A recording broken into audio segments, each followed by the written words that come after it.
بسم اللہ الرحمن الرحیم۔ السلام علیکم میرے پیارے دوستوں، میرا نام ہے لطیف پرو ٹی وی یوٹیوب چینل میں خوش آمدید تمام دیکھنے اور سننے والوں کو۔ تو میرے پیارے دوستوں، ہم آج اس ٹاپک پر بات کریں گے، وہ بات کریں گے بخار کا 3 طریقوں سے علاج پکا۔ تو لہٰذا پیارے دوستوں، اس متعلق آپ نے پہلا کام یہ کرنا ہے، اور پہلا طریقہ ہم آپ کے ساتھ یہ شیئر کریں گے، اور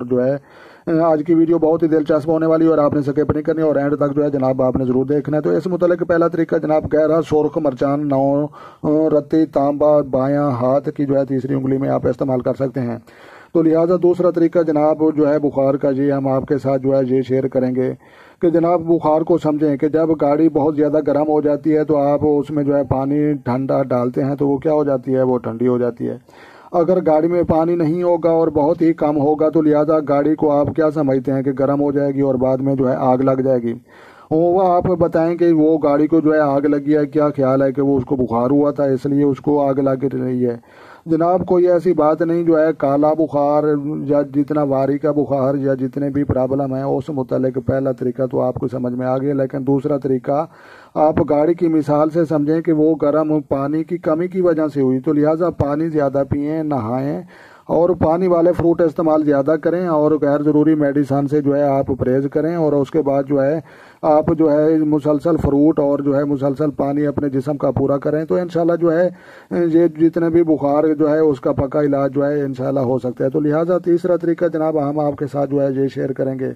کہ بخار کیوں ہوتا ہے۔ تو جناب بخار اکثر یہ صرف پانی کی کمی، کھانے پینے کی بے احتیاطی اور موسمی اثرات کی وجہ سے بھی ہوتا ہے، اور انسان جب فطرت سے ہٹ جاتا ہے اور روٹین اور ورزش سے ہٹ جاتا ہے اور ایکسرسائز پراپر نہیں کرتا اور جسم پھر بیماریوں کا شکار ہو جاتا ہے، تو بخار ایک بہت ہی زہریلا جسم سے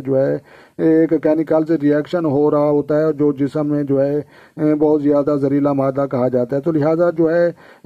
تیسرا طریقہ آپ نے یہ سمجھنا ہے کہ جناب آپ صحیح درست ورزش، جب آپ مسجد میں جائیں گے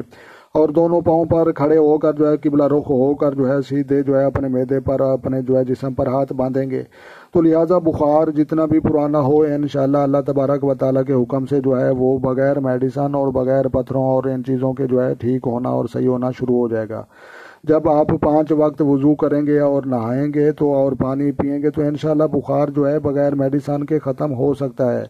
لیکن یہ بات میں آپ کو غور سے آپ سنیں کہ جناب ہم کو ڈاکٹر نہیں بتاتے، ان کی دکانداری چل رہی ہے، ہمیں متعارف ہومیوپیتھک، ہولوپیتھک، میڈیکل ہربل، یہ فلاں ٹیر، یہ کتنے نام متعارف کرا دیے ہیں، لیکن میرا یہ تجربہ ہے کہ جناب آپ پتھر استعمال کریں، زیادہ پانی استعمال کریں، فروٹ استعمال کریں، اور سجدوں میں اللہ تبارک و تعالیٰ کے سامنے ہاتھ اٹھا کر التجا کریں، تو جناب بخار کا پکا علاج ہو سکتا ہے۔ میڈیسن سے بالکل نہیں ہو سکتا۔ میڈیسن میں آپ کو کھل کر بات بتا دوں، میرے دیکھنے اور سننے والے تمام دوستوں، آپ نے غور سے یہ بات سنی ہے کہ جتنے بھی اگر آپ بخار کا علاج کرتے ہوئے دوائیوں اور میڈیسن کا ریئیکشن ہوگا، وہ معدہ خراب کرے گا۔ معدہ کا علاج جب ہم کرنا شروع کریں گے تو جگر وہ خون بنانا چھوڑ دے گا، اور جگر کا جب ہم علاج کریں گے تو دل کے بال کمزور ہو جائیں گے، اور جب دل کے بال کمزور ہو جائیں گے تو ان کا علاج کرنا شروع کریں گے تو ہمارے ڈپریشن، ہائی بلڈ پریشر کا مریض ہم پکے بن جائیں گے، اور یہ حکمت اور طب سے مکمل طور پر ہٹ جائیں گے۔ تو جناب حکمت کی طرف آئیں، طب کی طرف آئیں، اور پتھروں کا استعمال کریں، کیونکہ انہوں پتھروں نے ہمارے نبی محمد صلی اللہ علیہ وسلم کا سب سے پہلے کلمہ پڑھا ہے اور پاک پتھر ہیں، تو لہٰذا آپ نے یہ پتھر بھی استعمال کریں، اور کھانے پینے والی چیزوں پر توجہ دیں، اور اپنا ٹمپریچر اور بلڈ پریشر